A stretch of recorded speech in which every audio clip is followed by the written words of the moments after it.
आप देख रहे हैं सिटी इंडिया न्यूज चैनल हक की आवाज।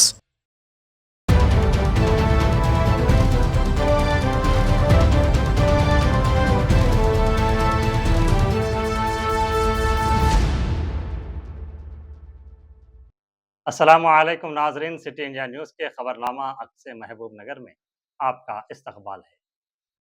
नाजरीन, आइए डालते हैं सबसे पहले हदीस शरीफ पर एक नज़र। अहादीस नबवी सल्लल्लाहु अलैहि वसल्लम, जनाब मोहम्मद सल्लल्लाहु अलैहि वसल्लम ने फरमाया, इन्नमल अअमालु बिन्नियात। बुखारी शरीफ।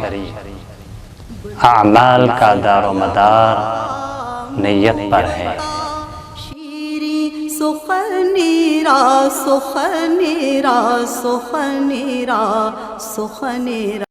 रियासती मनसूबाबंदी कमीशन के नायब सदर डॉक्टर जिल्लुल्लाह चिन्नारेड्डी ने कहा कि तेलंगाना की अवामी हुकूमत गुज़िश्ता 2.5 बरसों से गरीब और कमज़ोर तबक़ात की फलाह के लिए मुअस्सिर इक़दाम कर रही है। वह पेब्बेर मंडल में मुनाकिदा 99 रोज़ा अवामी हुक्मरानी प्रोग्राम और रोड सेफ्टी मुहिम से खिताब कर रहे थे, जहां जिला कलेक्टर आदर्श सुरभि भी मौजूद थे। इस मौके पर चिन्नारेड्डी ने वज़ीर आला ए रेवंत रेड्डी का पैगाम भी आवाम को सुनाया और शहरियों से ट्रैफिक कवानीन पर अमल और हेलमेट के इस्तेमाल की अपील की, जबकि किसानों को फसलों की तब्दीली अपनाने का मशवरा दिया।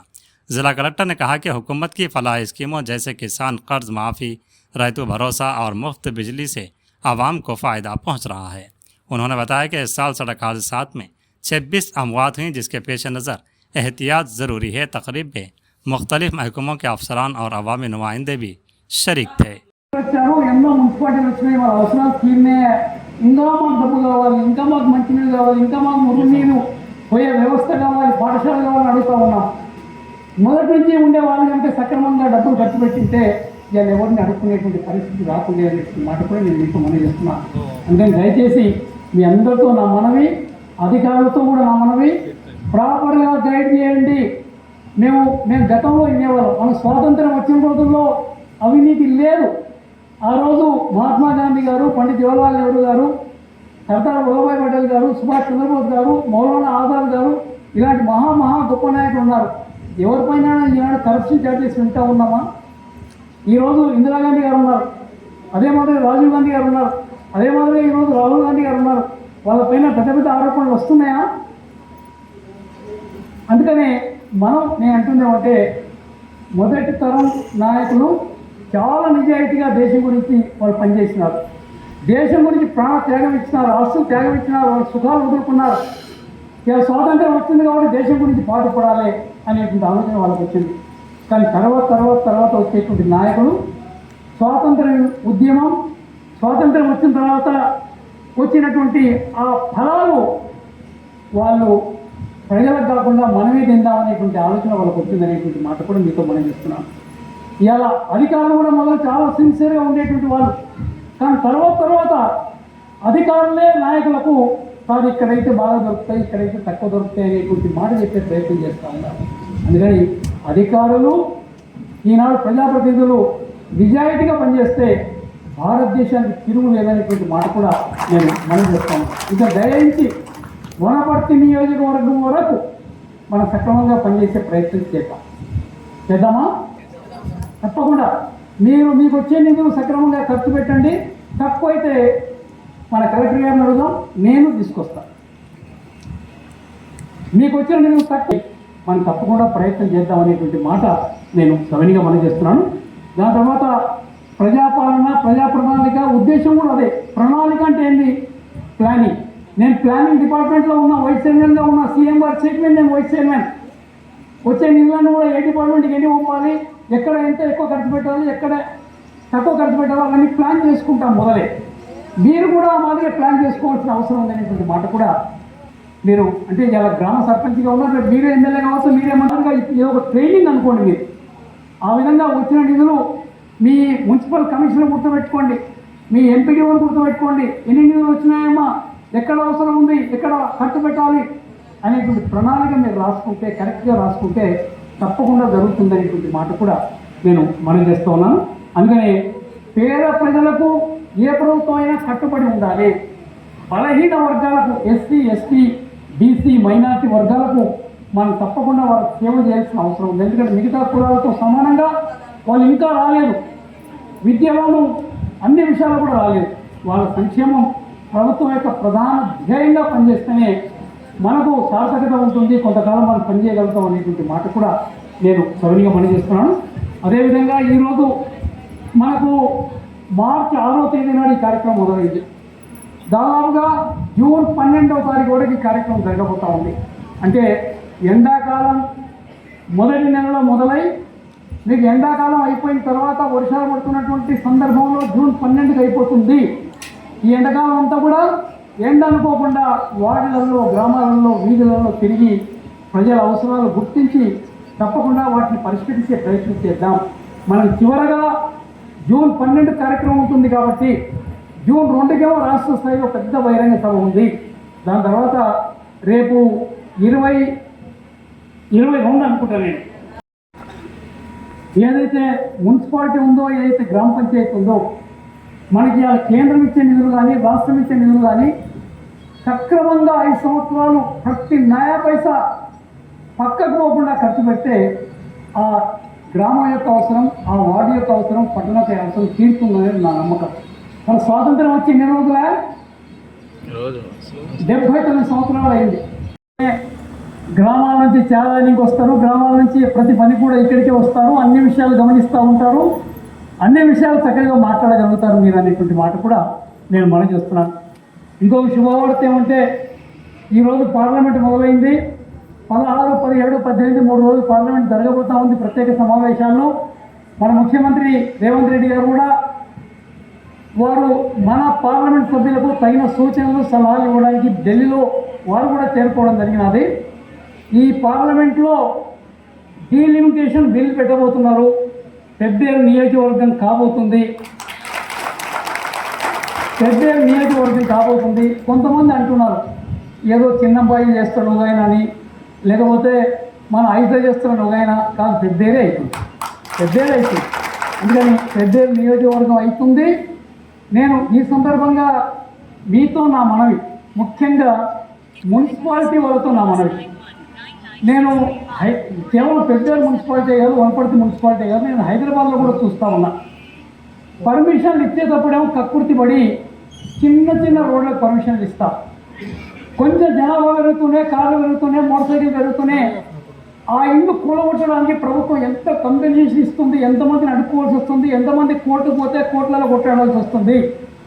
అందుకని నాకు ఒక పెద్ద మనిషి అనేక దేశాల్లో చదువుకొని పనిచేసిన వ్యక్తి నాకు చెప్పినాడు, sir town and country planning మీరు ఆషామాషిగా తీసుకోకండి, చిన్నవాటికి మీరు కాంప్రమైజ్ కాకండి, మొదలే పెద్ద రోడ్లు పెట్టండి, మొదలే డ్రైనేజెస్ చాలా బాగా ఇవ్వండి అనేటువంటి మాట చాలా చక్కటి సూచన. అందుకని నియోజకవర్గ హెడ్ క్వార్టర్ కాబోతుంది కాబట్టి మున్సిపల్ కమిషనర్ గారు, మున్సిపల్ చైర్మన్ గారు, మున్సిపల్ వైస్ చైర్మన్ గారు కొత్త పర్మిషన్లు జాగ్రత్తగా ఇవ్వండి. మళ్ళా పొలగొట్టి మళ్ళా వాళ్ళ కంపెన్సేషన్ ఇచ్చి మళ్ళా వాళ్ళని అడుక్కునే పరిస్థితి పెట్టకండి. అందుకని మీరు చాలా చక్కటి టౌన్ మన పెద్దేరు ఒక 4 నియోజకవర్గాలకు సెంటర్గా ఉంది అనే మాట కూడా. వనపర్తిలో కూడా సాగునీటి వసతి లేనప్పుడు పెద్దేరులో ఉంది. జూరాల ప్రాజెక్ట్ మొదటి ఇక్కడికి వచ్చింది. మంచి ఒడ్లు పండిస్తారు, మంచి పంటలు పండిస్తారు. ఇక్కడ ధనవంతమైనటువంటి పట్టణం ఇది. దానికనే ఈ పట్టణాన్ని ఇంకా చాలా సుందరంగా తీర్చిదిద్దామని నేను మనసారా మిమ్మల్ని కోరుకుంటా ఉన్నాను. ప్రభుత్వం కూడా చాలా ప్రాధాన్యత ఇస్తుంది పట్టణాలకి.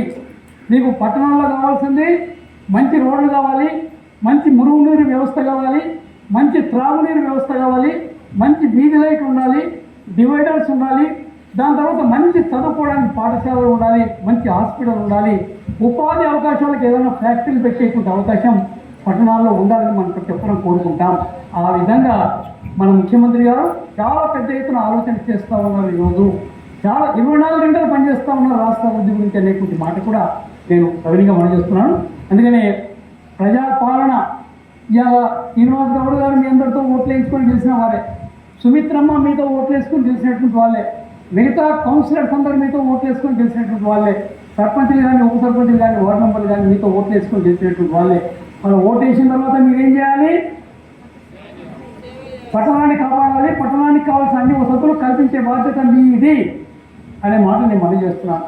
మీ గ్రామాన్ని మీరు కాపాడుకోవాలి. మీరు చేసిన మంచి పనులు మీరు చనిపోయిన తర్వాత కూడా జ్ఞాపకం పెట్టుకుంటారు ప్రజలు. వార్డులో కానీ, పట్టణంలో కానీ, గ్రామంలో కానీ చెడు పని చేస్తే బాగా చచ్చిపోయినాడు అంత వెంబడి. అందుకని మీరు బతికున్నప్పుడు వచ్చిన అవకాశాన్ని సద్వినియోగం. कौमी एसटी कमीशन के रुकन जातूत हुसैन का महबूबनगर का दौरा, आज मुख्तलिफ प्रोग्रामों में शिरकत। कौमी एसटी कमीशन के रुकन जातूत हुसैन जिले के दौरे पर महबूबनगर पहुंच गए, जहां जुमेरात की शब आर&बी गेस्ट हाउस में जिला collector Khushboo Gupta, superintendent of police D Janaki और एडिशनल कलेक्टर मधुसूदन नायक ने उनका इस्तकबाल किया और उन्हें पौधा पेश करके खैर मकदम किया। सरकारी ज़राए के मुताबिक जातूत हुसैन जुमा 17 अप्रैल को अपने दौरे के दौरान महबूबनगर रूरल मंडल के लौलिया नायक टांडा, राम नायक टांडा और हनवाड़ा मंडल के कबायली देहात का मुआयना करेंगे, जहां वह मकामी मसाइल और तरक्याती उमूर का जायज़ा लेंगे। दौरे के अख्ताम पर वह दोपहर 3 बजे ज़िला कलेक्टर के दफ्तर में ज़िले के आला अफसरान के साथ एक अहम जायज़ा इजलास की सदारत करेंगे, जिसमें मुख्तलिफ महकमों की कारकर्दगी और कबायली इलाकों की तरक्की से मुताल्लिक़ उमूर पर तबादला ख्याल किया जाएगा।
SPOITD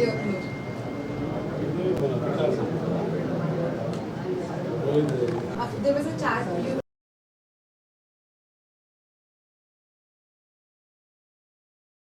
तेलंगाना तहरीक के कारकुन, मारूफ समाजी रहनुमा और कांग्रेस के सीनियर लीडर हनीफ अहमद ने लोकसभा हल्काबंदी के मुजव्विज़ा अमल में मखलूक तरीक़ेकार का अपनाने का मुतालबा किया है। उन्होंने कहा कि सिर्फ आबादी की बुनियाद पर हल्कों की असर नौ तकसीम जनूबी रियासतों के साथ नाइंसाफ़ी का बायस बन सकती है।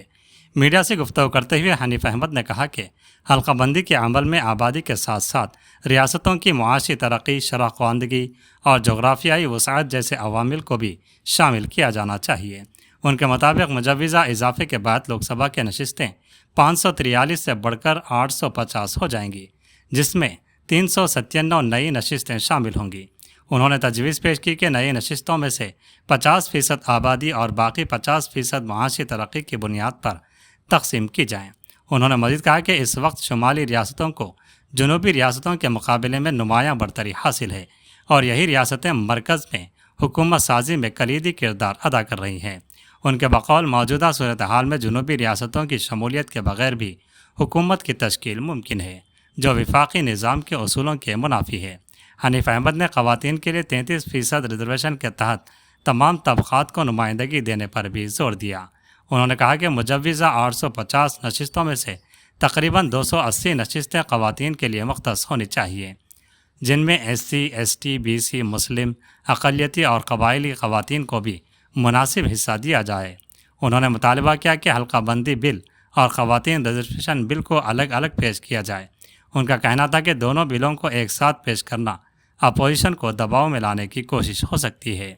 उन्होंने सियासी जमातों, अवामी तंजीमों, दानिश्वरों, तलबा और नौजवानों से अपील की कि वह इस अहम मसले पर संजीदगी से गौर करें और वफाकी ढांचे के तहफ़्फ़ुज़ के लिए मुत्तहद होकर आवाज़ बुलंद करें। లోక్సభ నియోజకవర్గాల పునర్విభజన, ఆయా రాష్ట్రాల యొక్క భౌగోళిక విస్తీర్ణం, ఆర్థిక స్థితిగతులు, అక్షరాస్యత, జనాభా అన్ని దృష్టిలో పెట్టుకొని ఒక మిశ్రమ పద్ధతిలో పునర్విభజన జరగవలసిన అవసరం ఉంది. కేవలము జనాభా ద్వారానే పునర్విభజన జరిగితే దక్షిణాది రాష్ట్రాలకు తీవ్రమైనటువంటి నష్టం జరిగే అవకాశం ఉంది. కాబట్టి ఫెడరల్ వ్యవస్థను బలోపేతం చేసే దిశగా మరి అదేవిధంగా అన్ని రాష్ట్రాలకు ప్రాతినిధ్యం దక్కేలా ఒక మిశ్రమ పద్ధతిని, అందరికీ ఆమోదయోగ్యమైనటువంటి మిశ్రమ పద్ధతిని కొనసాగించి అన్ని రాష్ట్రాలకు న్యాయం చేయాలని డిమాండ్ చేస్తున్నాం. డీలిమిటేషన్ బిల్లును, మహిళా బిల్లును కలిపి పార్లమెంట్లో ప్రవేశపెట్టరాదు. రెండు వేరువేరుగా ప్రవేశపెట్టాలి. మహిళలకు, సబ్బండ వర్గాల కులాల మహిళలకు ప్రాతినిధ్యం దక్కే విధంగా మహిళా రిజర్వేషన్ బిల్లును ప్రవేశపెట్టవలసిన అవసరం ఉంది. దానిలో ఎస్సీలు, ఎస్టీలు, బీసీలు, ఆదివాసులు, మైనార్టీలకు, మహిళలకు ప్రాతినిధ్యం దక్కే విధంగా ఉండాలి. అప్పుడే మహిళలందరికీ ప్రాతినిధ్యం కల్పించినటువంటి అవకాశం ఉంటుంది. ఈ దేశం కూడా మరి అభివృద్ధి చెందే అవకాశం ఎంతైనా ఉంది. नाज़रीन, ये था सिटी इंडिया न्यूज़ का खबरनामा अक्स महबूब नगर। अब मुझे मोहम्मद अफजल को दीजिए इजाज़त, फिर इंशाअल्लाह मुलाकात होगी दोबारा। नाज़रीन, हमारे तमाम प्रोग्रामों का मुशाहिदा वी डिजिटल के सेटअप बॉक्स 46 पर मुशाहिदा कर सकते हैं। अल्लाह हाफिज़।